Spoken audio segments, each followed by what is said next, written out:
Could a blockbuster trade involving Tyreek Hill still be on the horizon for the Miami Dolphins? I am Nic Rohloff. This is Dolphins Today by Chat Sports. And on today's show, we're going to talk about an interesting rumor out there where the Minnesota Vikings could actually trade with the Dolphins in an attempt to get Tyreek Hill.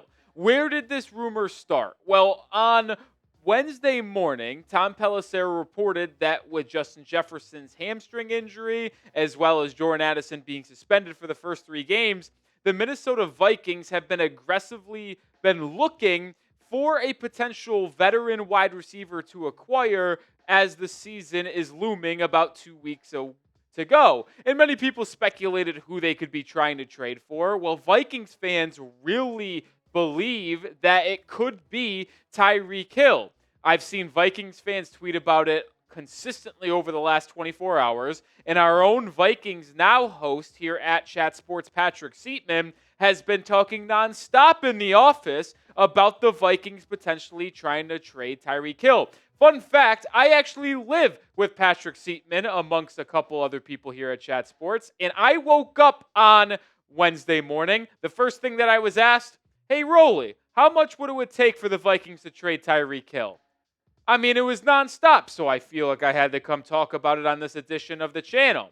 And this is why you subscribe, by the way, because we will have you covered on everything Miami Dolphins. We just crossed 72,000 subscribers. Thank you for all the new ones that have joined the channel. If you are still waiting, don't wait any longer. Subscribe today for daily Dolphins coverage. But I find it interesting that a Tyreek Hill Vikings trade was floated out there because we have talked ad nauseum about a Tyreek Hill potential trade this entire offseason, dating back to January when he requested a trade following the Dolphins' Week 18 game. Now, he walked it back and he's apologized, but I have been someone that has been okay by trading Tyreek Hill this entire offseason.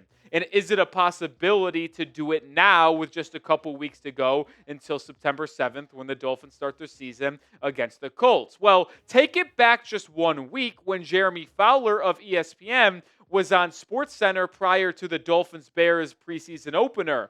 Fowler said on SportsCenter that he talked to a few teams who are at least monitoring his future a little bit. Could he be a potential trade target? Now, I know the Dolphins earlier this summer were telling teams, no, we're not trading Tyreek Hill, but they just wonder, is he going to be available?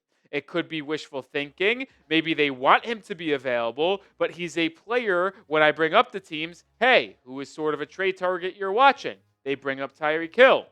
So we'll see. He's a big option for Tua. That would be a major move if they did move away from him. And there's a famous line, a saying, where there's smoke, well, there's fire. And when you combine the reports about the Vikings actively shopping for a veteran wide receiver with the report from Fowler that some GMs have been telling the Fowler from ESPN that they hope that Tyreek Hill could be available or at least been inquiring about him, you put 2 and 2 together, and it's just like, well, are the Vikings one of those teams that have been checking in with Miami about Tyreek Hill? We know the New York Jets and San Francisco 49ers have been scouring the wide receiver market as well. Now, Miami would not trade Tyreek Hill to the Jets whatsoever, but maybe the 49ers are certainly an intriguing team. The point is, there is teams out there that potentially want to trade Tyreek Hill or trade for. So if Miami were interested, maybe they could get a trade rolling here. And then you also take a look at the fact that Tyreek Hill has not practiced in over a week. Now, we do know that he's dealing with a minor injury, is expected to be ready for week 1, but he has not practiced.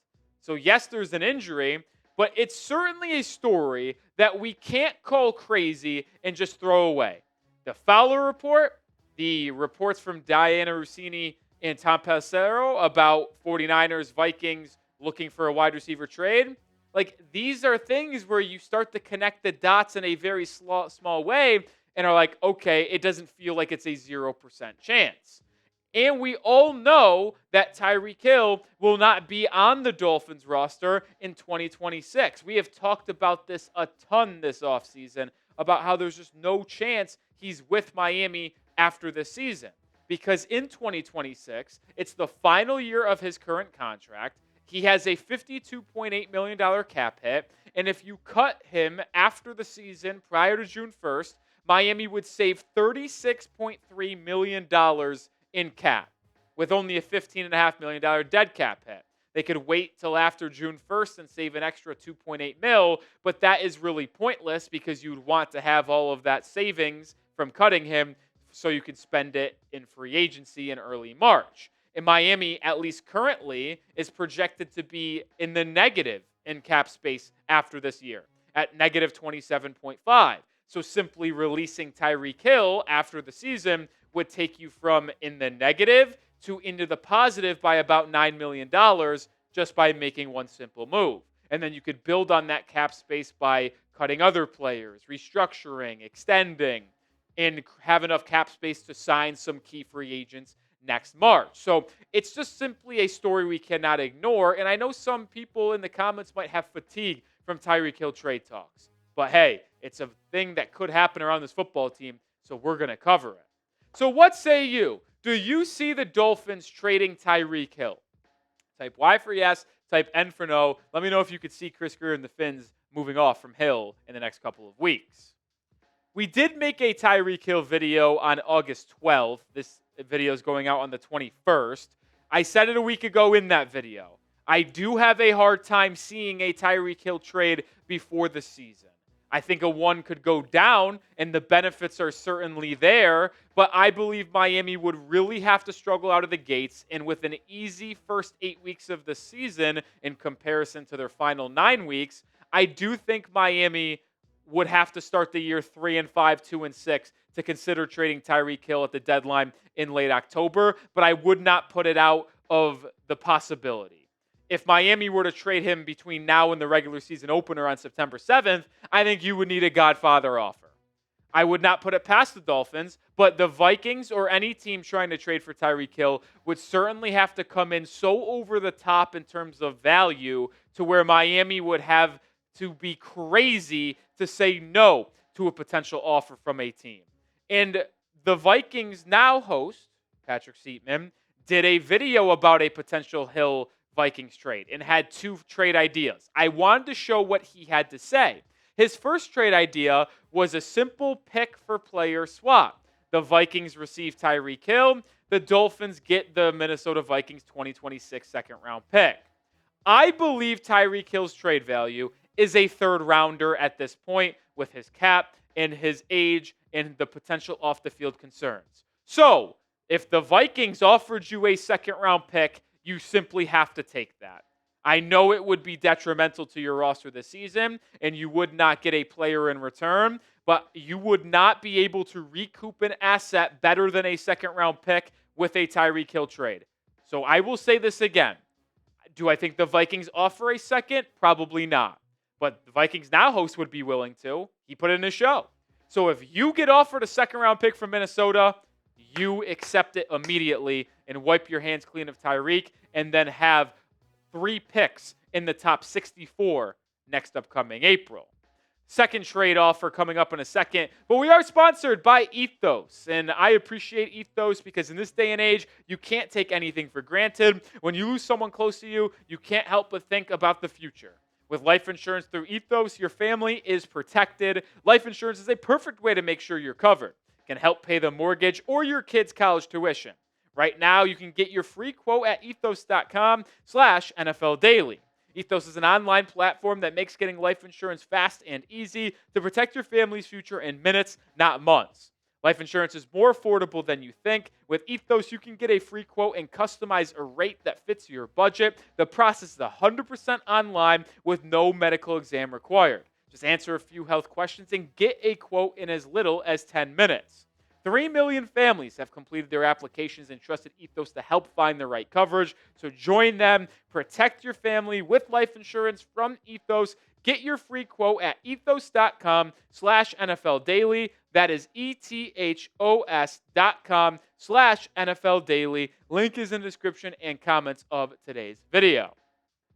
The second trade offer that the Vikings now host, Patrick Seatman, offered was a third-round pick in 2026, plus a player in Blake Brandel an offensive lineman that would be an interior depth piece. He has primarily been a backup guard over the past couple of seasons. I believe he played in San Francisco, now in Minnesota.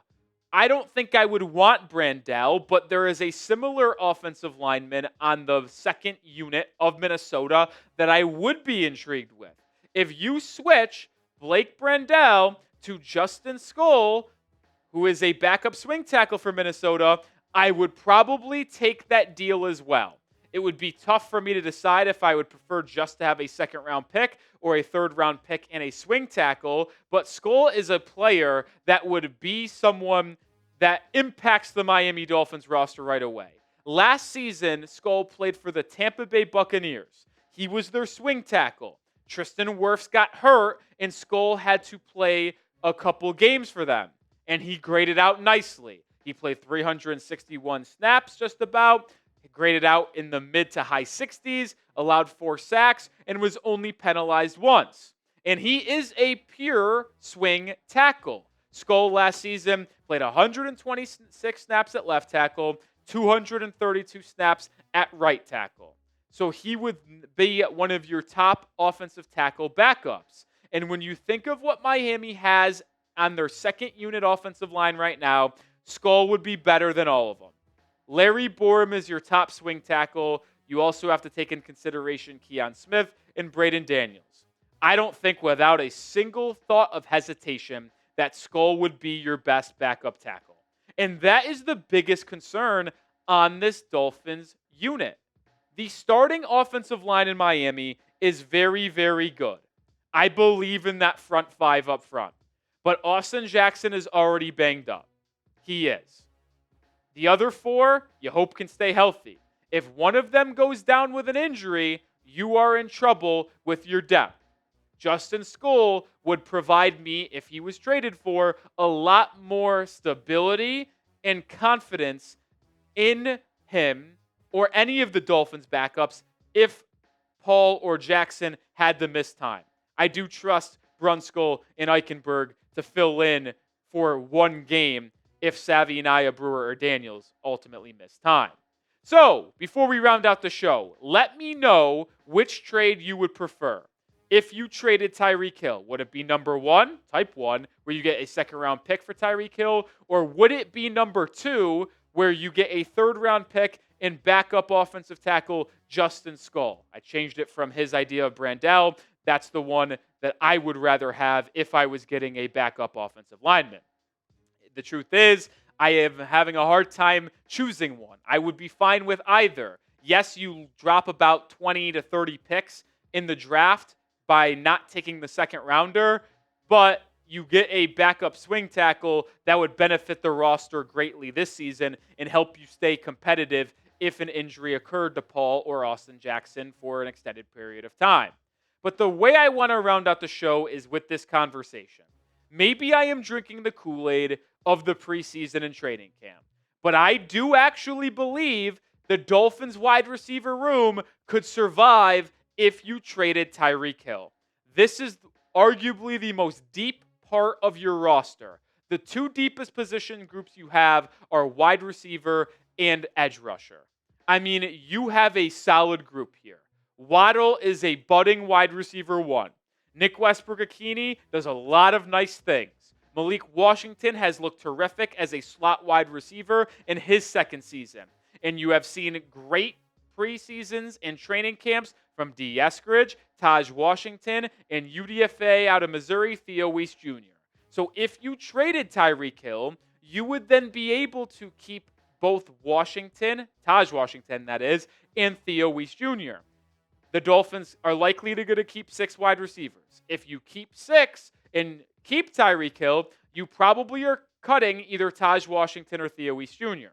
You move off of Hill to take on a day 2 pick and an offensive lineman or just a good day 2 pick. Well, then you ultimately are able to keep both Taj and Theo in this 6-man wide receiver room, and I think that's still a solid room. Is it a top 5 room in the NFL like Miami currently has? No, but I do believe it is a top half. I would put it in the top 16 of wide receiver groups in the National Football League right now. It is certainly a fascinating discussion on if Miami should look to move off Tyreek Hill now. We know that him and Tua's relationship isn't in the strongest place. Recoup a day 2 pick, and then you're able to keep some more young guys.